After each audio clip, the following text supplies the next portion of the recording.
ನೋಡಿದ ತಕ್ಷಣ ಇಷ್ಟ ಆಗೋಯ್ತು ಸಿನಿಮಾದಲ್ಲಿ. ಯಾರು ಗುರು ಇದು ಹೀರೋಯಿನ್ ಅಂತ ನಾನಂತೂ ಯೋಚನೆ ಮಾಡ್ತಾ ಇದ್ದೆ. ಬಂದ್ಬಿಟ್ಟು ಹುಡುಕ್ದೆ. Hi guys, welcome to my channel. This is Karthik ಜೇವರ್. ಎಸ್, ಕರಾವಳಿ ಸಿನಿಮಾ ನೋಡ್ಕೊಂಡ್ ಬಂದೆ. ಮಲ್ಟಿ ಸ್ಟಾರ್ ಸಿನಿಮಾ ಆಗಿರೋದ್ರಿಂದ ಇದನ್ನ 2 ಲವ್ ಸ್ಟೋರಿ ಇಟ್ಟಿದ್ದಾರೆ. ಸಿಕ್ಕಾಪಟ್ಟೆ ಸಾಲಿಡ್ ಆಗಿದೆ, ಹೆವಿ ಫ್ರೆಶ್ ಆಗಿ ಕೂಡ ಕಾಣಿಸ್ತು. ಆ 2 ಲವ್ ಸ್ಟೋರಿನ ನೀವು ನೋಡ್ಲೇಬೇಕು, ಅದನ್ನ ಮುಂದೆ ಹೇಳ್ತೀನಿ, ಮಿಸ್ ಮಾಡ್ಕೊಂಡ್ಲೇಬೇಡಿ. ಈ ಯಾರ್ದೆಲ್ಲ ಪಾತ್ರಗಳು ಹೆವಿ ಹೈಲೈಟ್ ಆಗಿ ಕಾಣಿಸ್ತು, ಟೋಟಲ್ ಆಗಿ ಎಂಟೈರ್ ಸಿನಿಮಾ ಹೆಂಗಿತ್ತು ಅನ್ನೋದನ್ನ ಇನ್ ಡೀಟೇಲ್ ಆಗಿ ಎಕ್ಸ್ಪ್ಲೇನ್ ಮಾಡ್ತೀನಿ. ಸಖತ್ ಇಂಟ್ರೆಸ್ಟಿಂಗ್ ಆಗಿದೆ, ವಿಡಿಯೋನ ಫುಲ್ ಆಗಿ ನೋಡಿ. ಜೊತೆಗೆ ಹೊಸದಾಗಿ ಚಾನಲ್ಗೆ ಯಾರೆಲ್ಲ ವಿಸಿಟ್ ಮಾಡಿ ಸಬ್ಸ್ಕ್ರೈಬ್ ಮಾಡದೆ ನೋಡ್ತಿರೋ ದೋಸ್ತಿಗಳು ಫ್ರೀ ಆಗಿ ಸಬ್ಸ್ಕ್ರೈಬ್ ಮಾಡ್ಕೊಂಬಿಡಿ. ಒಳ್ಳೆ ಕಂಟೆಂಟ್ ಇರೋ ಸಿನಿಮಾ ಬಗ್ಗೆ ಮಾತಾಡ್ತಾ ಇರೋಣ. ಅವಾಗೇ ಹೇಳ್ದೆ ಒಂದ್ ಹುಡುಗಿ ಇಷ್ಟ ಆದ್ರು ಅಂತ ನೋಡ್ಬಿಟ್ಟು. ಗುರು, ಆ ಹುಡುಗಿ ಹೆಸರು ಸುಷ್ಮಿತಾ ಭಟ್ ಅಂತೆ.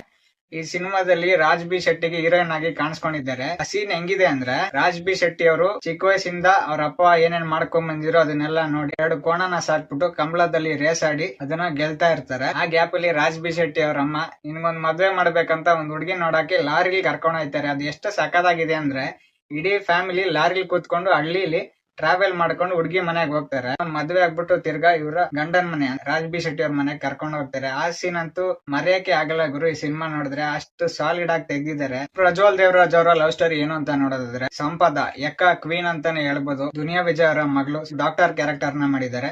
ಇಲ್ಲಿ ಮಹಾವೀರನ ಮಗ ಅಂದ್ರೆ ರಾಜ್ ಬಿ ಶೆಟ್ಟಿ ಅವರ ಮಗನಾಗಿ ಪ್ರಜ್ವಲ್ ದೇವರಾಜ್ ಅವರು ಕಾಣಿಸ್ಕೊಂತಾರೆ. ಇವರಿಬ್ಬರ ಲವ್ ಸ್ಟೋರಿ ಒಂದು ಸ್ಕೂಟಿ ಡ್ರಾಪ್ ಅಲ್ಲಿ ಸ್ಟಾರ್ಟ್ ಆಗುತ್ತೆ. ಅದೊಂಥರ ಚಿಕ್ಕದಾಗಿದ್ರು ಸಾಲಿಡ್ ಆಗಿದೆ ಅಂತಾನೆ ಹೇಳ್ಬೋದು. ಇನ್ನು ಈ ಸಿನಿಮಾದ ಸೋಲ್ ಆಗಿ ನಿಂತ್ಕೊಳ್ಳೋದು ಮಹಾವೀರ ಅಂಡ್ ಮಹಾಬಲ ಕ್ಯಾರೆಕ್ಟರ್. ಅದು ಮಾಡಿರೋದು ಮಹಾಬಲನಾಗಿ ಮಿತ್ರ ಅವರು ಕಾಣಿಸ್ಕೊಂತಾರೆ. ಮೇನ್ ಹೈಲೈಟ್ ಅಂತಾನೆ ಹೇಳ್ಬೋದು ಗುರು. ಎಂಟೈರ್ ಸಿನಿಮಾ ತಿಂದಾಕ್ಬಿಟ್ಟಿದ್ದಾರೆ ಇವ್ರ ಆಕ್ಟಿಂಗ್ ಗಳಿಂದ. ನಿಜವಾಗ್ಲೂ ಇದುವರೆಗೆ ಮಿತ್ರ ಅವರು ಈ ತರ ಪಾತ್ರದಲ್ಲಿ ಕಾಣಿಸ್ಕೊಂಡೇ ಇರ್ಲಿಲ್ಲ. ಈ ಪಾತ್ರ ಮಿತ್ರ ಅವ್ರಿಗಂತೂ ಇಂಡಸ್ಟ್ರಿಯಲ್ಲಿ ಇದುವರೆಗೆ ಮಾಡದೇ ಇರೋ ಟ್ರೇಡ್ ಮಾರ್ಕ್ ಪಾತ್ರ ಅಂತಾನೆ ಹೇಳ್ಬೋದು. ಅಷ್ಟು ಸಾಲಿಡ್ ಆಗಿದೆ. ಮಿತ್ರ ಅವ್ರಿಗೆ ಸಾಥ್ ಕೊಡಕ್ಕೆ ಮಹಾವೀರನಾಗಿ ರಾಜ್ ಬಿ ಶೆಟ್ಟಿ ಅವರು ನೆಕ್ಸ್ಟ್ ಲೆವೆಲ್ ಆಕ್ಟಿಂಗ್ ಮಾಡಿದ್ದಾರೆ. ಇವ್ರುಗಳಿಗೆ ವಿಲನ್ ಆಗಿ ರಮೇಶ್ ಇಂದಿರಾ ಅವರು ಟಾಪ್ ನಾಚ್ ಪರ್ಫಾರ್ಮೆನ್ಸ್ ಕೊಟ್ಟಿದ್ದಾರೆ ಅಂತಾನೆ ಹೇಳ್ಬೋದು. ಸ್ಟಾರ್ಟಿಂಗ್ ಇಂದ ಎಂಡಿಂಗ್ ವರ್ಗು ಭಯಂಕರವಾಗಿ ಆಕ್ಟಿಂಗ್ ಮಾಡಿದ್ದಾರೆ. ಈ ನೋಟಂಕಿ ಪಾತ್ರಗಳನ್ನ ಮಾಡೋದಕ್ಕೆ ರಮೇಶ್ ಇಂದಿರಾ ಅವರು ಮಾಡಿಸಿದ ಆಕ್ಟರ್ ಅಂತಾನೆ ಹೇಳ್ಬೋದು. ಪ್ರಜ್ವಲ್ ದೇವರಾಜ್ ಅವ್ರ ಕ್ಯಾರೆಕ್ಟರ್ ಏನಪ್ಪಾ ಅಂದ್ರೆ, ಇವ್ರು ಏನ್ ಬಿಟ್ಟೋಗಿರ್ತಾರೆ ಅದನ್ನ ಕಂಟಿನ್ಯೂಯೇಷನ್ ಮಾಡ್ಕೊಂಡು ಹೋಗುವಂತ ಕ್ಯಾರೆಕ್ಟರ್ ಆಗಿ ಕಾಣಿಸ್ಕೊಳುತ್ತೆ. ಅದೇನಂತ ನೀವು ಸಿನಿಮಾದಲ್ಲೇ ನೋಡಿ ತಿಳ್ಕೊಬೇಕು. ಇನ್ನು ಮಧ್ಯದಲ್ಲಿ ಗೋವಿಂದ ಗೌಡ ಅವರ ಕಾಮಿಡಿ ಡೈಲಾಗ್ಸ್ ಅಂತೂ ಸಿಕ್ಕಾಪಟ್ಟೆ ರಂಜಿಸುತ್ತೆ. ಸೊ ಟೋಟಲಿ ಕರಾವಳಿ ಸಿನಿಮಾ ಅಂತೂ ಇಡೀ ಫ್ಯಾಮಿಲಿ ಆಡಿಯನ್ಸ್ ಕೂತ್ಕೊಂಡು ಹೆವಿ ಎಂಟರ್ಟೈನ್ಮೆಂಟ್ ಇಂದ ಸ್ಟಾರ್ಟಿಂಗ್ ಇಂದ ಎಂಡ್ ವರ್ಗು ನೋಡಬಹುದಾದಂತ ಸಿನಿಮಾ ಅಂತಾನೆ ಹೇಳ್ಬೋದು. ಆಕ್ಚುಲಿ ಈ ಸಿನಿಮಾಗೆ ಪ್ರಮೋಷನ್ಸ್ ಕಡಿಮೆ ಇದೆ, ಅದು ನಾನು ಥಿಯೇಟರ್ ಹತ್ರನೇ ನೋಡಿದೆ.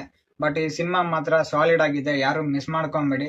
ಇದಂತೂ ಈ ಕನ್ನಡದ ಸೆಕೆಂಡ್ ಹಾಫ್ ಅಲ್ಲಿ ಒಳ್ಳೆ ಹಿಟ್ ಆಗೋ ಸಿನಿಮಾ. ಬಟ್ ಇದಕ್ಕೆ ಪ್ರಮೋಷನ್ಸ್ ಕಡಿಮೆ ಇದೆ, ಅದೊಂದು ಸಖತ್ ಬೇಜಾರಾಗಿ ಕಾಣಿಸ್ತು. ಸಿನಿಮಾ ಮಾತ್ರ ಸಿಕ್ಕಾಪಟ್ಟೆ ಚೆನ್ನಾಗಿದೆ. ಯಾರೆಲ್ಲ ನೋಡ್ಬೇಕು ಒಳ್ಳೆ ಸಿನಿಮಾ ಅಂತ ಹುಡುಕ್ತಾ ಇದೀರಾ, ಇದೊಂದು ಸಜೆಸ್ಟ್ ಮಾಡ್ತೀನಿ. ಅದಾಗಿತ್ತು ಕರಾವಳಿ ಸಿನಿಮಾದ ಇನ್ ಡೀಟೇಲ್ ರಿವ್ಯೂ. ಈ ವಿಡಿಯೋ ಇಷ್ಟ ಆಗಿದ್ರೆ ಲೈಕ್ ಮಾಡಿ, ಸಬ್ಸ್ಕ್ರೈಬ್ ಇಲ್ಲ ಸಬ್ಸ್ಕ್ರೈಬ್ ಮಾಡ್ಕೊಳ್ಳಿ. Press the bell icon to get all notifications. Thank you.